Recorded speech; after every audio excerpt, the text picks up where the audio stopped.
Naku po, hindi na po nakapagpigil po mga kabida, no? Ito pong si Katuning, o mas kilala sa totoong pangalan po mga kabida, na Anthony Taberna, ano po, no? Sa kanyang disappointment at pagkadismaya po mga kabida, no? Dito ho sa mga nangyayari po ngayon sa ating bansa. So, saan po ay nabalot po mga kabida sa issue po ng korupsyon, ano po, no?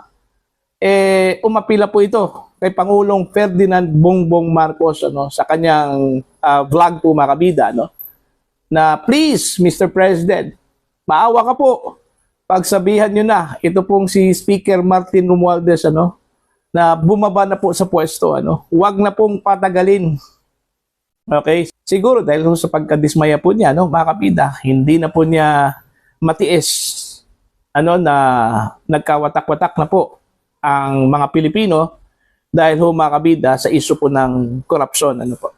Kasi sabi po niya mga kabida, no, kung ito po ay patatagalin pa po, ano, mga kabida, baka umabot po sa point, ano, na mismo na ang taong bayan, ano, magkaisa po mga kabida na wag na pong magbayad po ng buwis.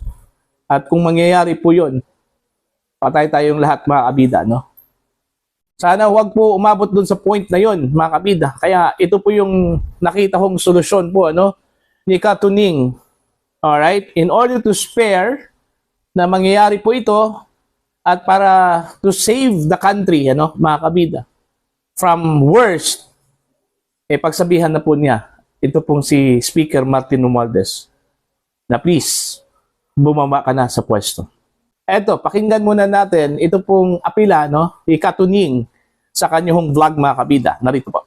Masyado nang malala po ang sitwasyon ngayon mga kababayan. Huwag na po sanang dumating ang oras o araw na ang ating mga kababayan ay mapupundi na magpunta na sa kalsada. Huwag naman po sanang mangyari. At huwag naman po sanang mangyari na dahil sa inis ng ating mga kababayan, sa inis nating lahat, tayo na mga nagbabayad ng buwis, magdeklara na tayo sama-sama na huwag na tayo magbayad ng buwis. Na kahit na filing, halimbawa ako, nagninegosyo ako. Sabi ko, hindi ako magbabayad ng tax. Pwede ko bang, paano kung magkaisa ang maraming mga Pilipino na gano'n ang gawin? Paano ang buhay natin? Kaya kailangan umaksyon ng presidente dito. Sukundulan, ito wag na po kayong magagalit sa akin, mga taga-Congress. Sabihan mo na po, Mr. President, si Speaker Martin Romualdez, to voluntarily file a leave of absence, that's number one, or altogether, mag-step down sapagkat ang sama na po ang sama na po nang nangyari. Yung 2025 budget, malala na po. Total, nagkaroon na ng palitan sa Senado. Malagay ko naman, wala na masama na magpalitan sa House of Representatives, Mr. President. At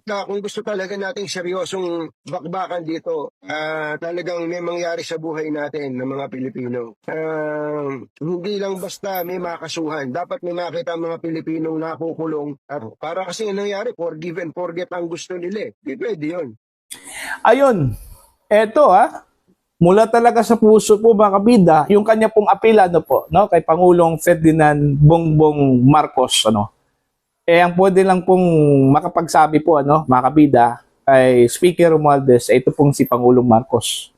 Kasi kung hahayaan po natin, ito pong si Speaker Romualdez po mga kabida, kung pusang magbitiw ito, ano, hindi talaga yan mangyayari po, ano. Kasi sinabi na po ng kanya pong spokesperson, ano, ito pong si dating Congressman Ace Barbers, na hindi po magre-resign, ito pong si Speaker Martin Romualdez mga kabida. Dahil buo pa rin daw ang suporta, no, sa kanya, ng kanyang mga kasamahan po dyan po sa House of Representatives. In fact, bago lang po, nag-renew po ng kanilang mga commitment po mga kabida, ito pong mga political leaders po, ano, na kabilang ho sa super majority po, ano, dyan po sa House of Representatives, ano po. So, walang rason na bumaba po ito sa pwesto, ano. Pero kung meron pong delikadesa, no, ito pong si Speaker Romualdez, sa kabila po ng mga akusasyon laban sa kanya, mga kabida, no, sa mga panawagan po mula sa iba't ibang sektor po mga kabida ng ating lipunan, na siya po ay mag-step down na, ano. Alright? Pwede po niyang gawin to, ano, mga kabida. In the name of public service. Di ba? Kasi kung naawa po siya sa mga Pilipino, kasi siya yung binabato po ngayon, ano, mga kapita, na may pakana daw, sa mga nangyayari po ngayon. Itong kaliwat ka ng corruption po, mga kabida, mula sa 2025 national budget hanggang dito po sa flood control projects po, mga kabida. Kung maalala po niyo, mga kabida, nabanggit po ni Curly Discaya yung pangalan po ni Speaker Martin Romualdez sa pangalawang pagdinigo ng Blue Ribbon Committee dyan po sa Senado, na isa po sa mga nakabenepisyo po, mga kabida, sa kickback, okay, na kanya hong binigay po doon po sa mga mambabatas po, mga kabida, sa pamamagitan po ng mga proyektong nakuha po nila mula sa Department of Public Works and Highways o sa gobyerno mismo, mga kabida. Kung saan po ay kabilang po doon ito pong si Congressman Zaldico, mga kabida, na sinasabi po nilang arkitekto daw, mga kabida, sa 2025 national budget mess. Alright? Ito pong akusasyon na ito, itinanggi po yan, ni Speaker Romualdez po, mga kabida. Wala ho daw katotohanan po yun. Alright? In fact, mismo, ang Speaker ay nag-advocate po ngayon, dapat imbestigahan, pati yung mga kasamahan po niya, dyan po sa Kongreso, hindi po dapat spare sa investigasyon po, ng Kongreso po o anumang investigating body po, mga kabida. At kung mapapatunayan naman po, dapat mananagot po ito, kakasuhan, at dapat makulong, mga kabida. Yun yung sinabi po, ni Speaker Martin Romualdez. Kaya nga, nung narinig po yan ng mga kritiko po, ng Speaker of the House, ang sabi nga nila, hindi ba nangingilabutan, ito pong si Speaker Romualdez, nung sabihin po niya yan, mga kabida, na dapat makulong yung mga sangkot po ng mga mababatas. Hindi ba daw niya binilang yung kanyang sarili po doon, mga kabida? Alright? Kaya nga, itong mga sunod-sunod na kilos protesta po, mga kabida, sa bansa, mga kabida. In fact, ngayong September 21, ito yung ine-expect po natin na pinakamalaking kilos protesta po, kasi ang dami hong mga organisasyon po ang sasali ho dito, Alright, mga kabida, mula sa academe, simbahan, at maging sa civil society groups, mga kabida. Ito po yung posibleng magiging daan po, na baka ma-pressure po ito pong gobyerno, itong si Pangulong Ferdinand Bongbong Marcos, na tugunan na po. Ito pong hinain po ng taong bayan po, mga kabida, tanggalin ang dapat tanggalin, Isa lang po yung nakita po nilang solusyon, magpalit po ng leader dyan po sa House of Representatives. Kung nangyari po, mga kabida, yung pagpalit po ng liderato, dyan po sa Senado, bakit hindi ho pwede dyan po sa House of Representatives, Alright? Now, meron akong nabasa po, sa post po ni Congressman Kiko Barsaga, mga kabida. Ang sabi po niya doon, ewan ko kung totoo po yun o nagbibiro lang po, napapalitan na raw ito pong si Speaker Martin Romualdez next week. Alright?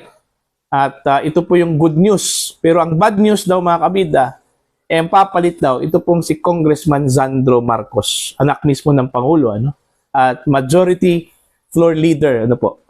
Ang tingin po ng iba po, mga kabida, pareho lang po yon.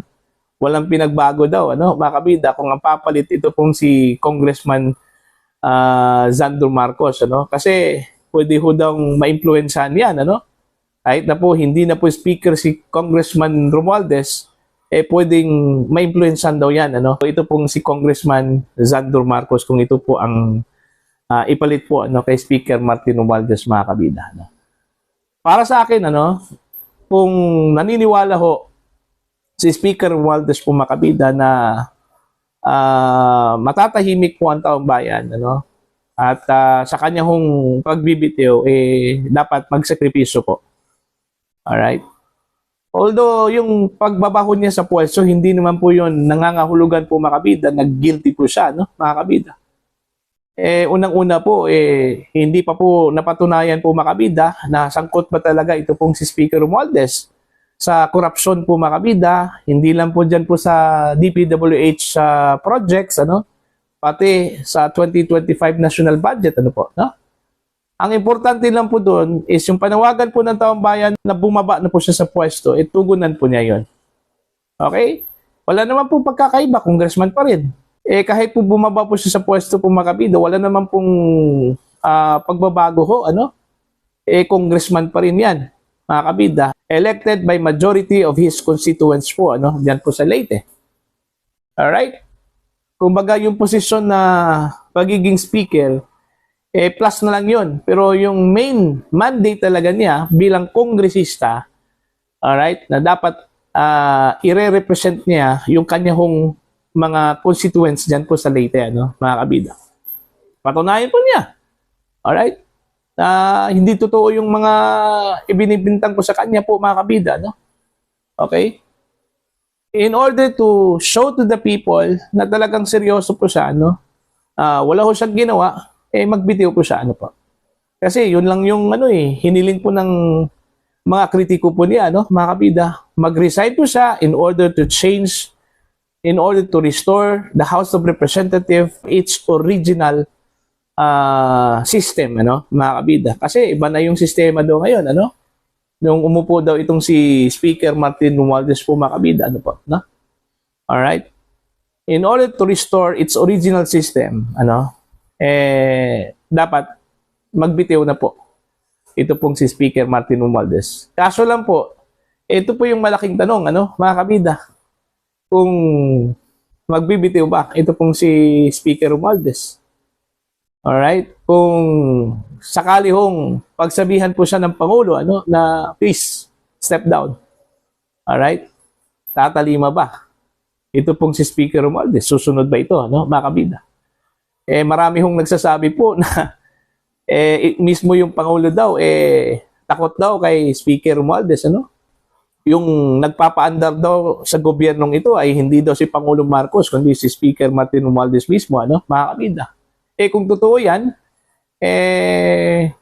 sa palagay ko po, hindi talaga pakikinggan, ano, ni Speaker Romualdez. Ito pong si Pangulong Ferdinand Bongbong Marcos, ano po.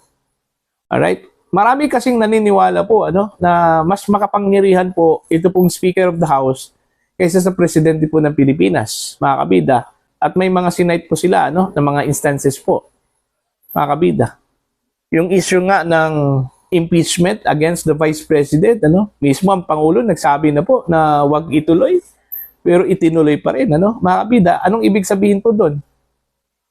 Diba? Sinuway po ni Speaker Romualdez yung kagustuhan po ng Pangulo, ano? So meaning, makapangyarihan pa po, ano, ito pong si Romualdez. Mantakin nyo, presidente na po ang nagsusumamo po, mga kabida, no? Na please, wag nyong ituloy. Itinuloy pa rin. Diba? So isa po yon sa mga nakita po nilang basihan po kung bakit sinabi po, mga kabida, ng mga kritiko po, ano, ni Speaker Romualdez na mas makapangyarihan daw ito pong si Speaker Romualdez kaysa kay Pangulong Ferdinand Bongbong Marcos. At meron daw desisyon ito pong si Speaker Romualdez kaysa dito ho kay President Bongbong Marcos. So, ibig sabihin ba dito, tuta lang ba ni Speaker Romualdez? Ito pong si Pangulong Marcos, ano, mga kabida? Okay? So, let's find out, ano, kasi sinabi po sa isang press conference po kahapon, ano, mga kabida, ni Pangulong Marcos, na dito ho sa kanyang itinatag po na independent commission, ano, para ho mag-imbestiga dito sa flood control project po, mga kabida, no? Hindi daw niya i-spare kahit po kaalyado po niya, no? Maging ito pong kanyang pinsan na si Speaker Martin Romualdez. Alright? So, yun na po, mga kabida. Para po sa inyo, ano po ang inyong pananaw at opinion ho dito, ano? Please comment down. Sa mga hindi pa po subscriber sa aking channel, please subscribe. Just click the subscribe button, click the notification bell, click all para updated po kayo, mga kabida, sa aking mga uploads. Maraming salamat po sa inyo lahat.